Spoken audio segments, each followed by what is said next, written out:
Parmi nos activités annuelles, les activités que nous avons programmées pour 2023, il y a une formation à l'évaluation des coûts économiques de l'environnement. Et c'est ce que nous sommes venus faire.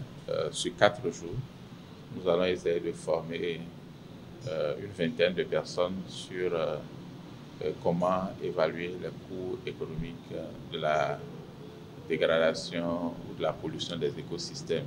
Et quand on parle d'écosystème, on parle de l'eau, on parle de la terre et on parle de l'air.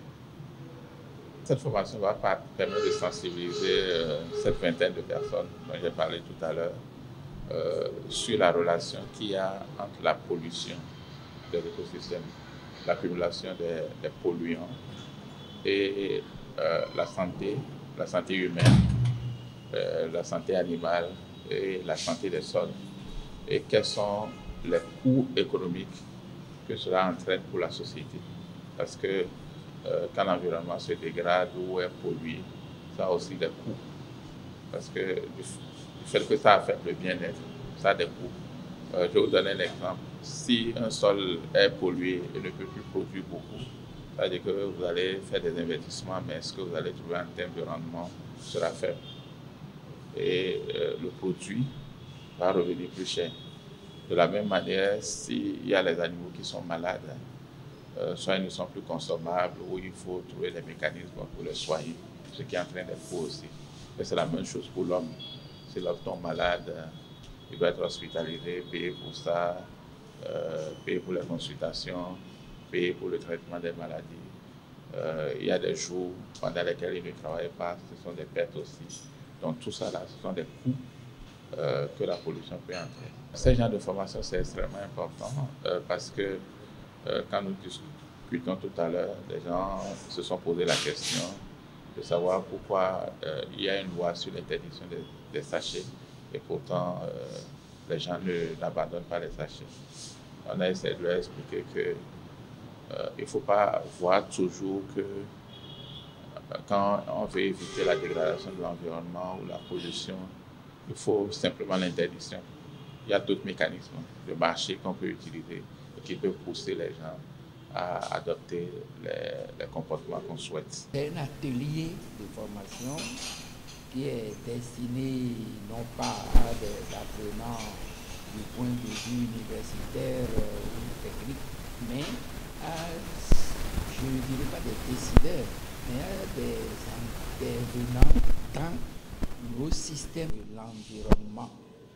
Et nous pensons qu'on doit remettre les pendules à l'heure, reposer les problèmes du point de vue des expériences de ces personnes-là et non plus simplement du point de vue théorique, parce que c'est des gens qui sont en contact directement avec les problèmes environnementaux que nous rencontrons ici au Bénin, que ce soit en ville, que ce soit dans les campagnes.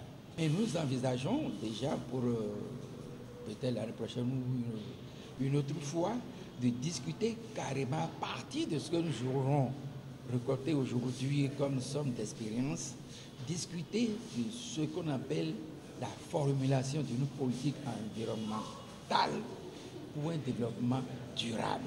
Les participants que nous avons là, et comme je l'ai dit, ce sont des gens qui interviennent dans la gestion des problèmes environnementaux qui se posent aujourd'hui au Bénin.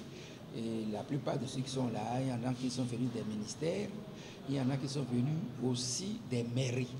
Parce que dans les mairies, vous savez, il y a des responsables à l'environnement qui sont là pour passer de la théorie ou bien des aspects, je dirais, supérieurs de la gestion et aux pratiques au quotidien, aux pratiques quotidiennes de la gestion. Par exemple, on parle de la gestion des ordures, mais comment ça se fait par les populations à la base?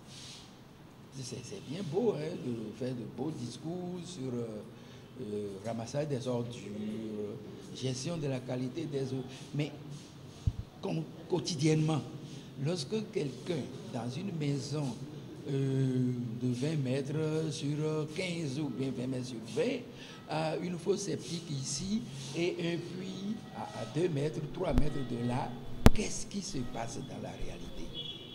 Comment est-ce que la qualité de cette eau-là est gérée? C'est surtout des gens qui sont dans ce système-là. C'est ceux-là que nous avons invités. Les autorités, moi je les invite ou je leur demande d'être à l'écoute des réalités de terrain. Des réalités de terrain. C'est surtout ça le souhait, le grand souhait de l'académie. C'est-à-dire nous allons créer le savoir, mais ce savoir doit être lié aux pratiques de terrain. Ça ne peut pas être des choses en l'air, de la pure théorie de laboratoire ou d'amphithéâtre. Non, on a déjà dépassé ce niveau-là. Il faut aller maintenant dans la réalisation de ce que nous pensons être la bonne foi dans la gestion de notre milieu.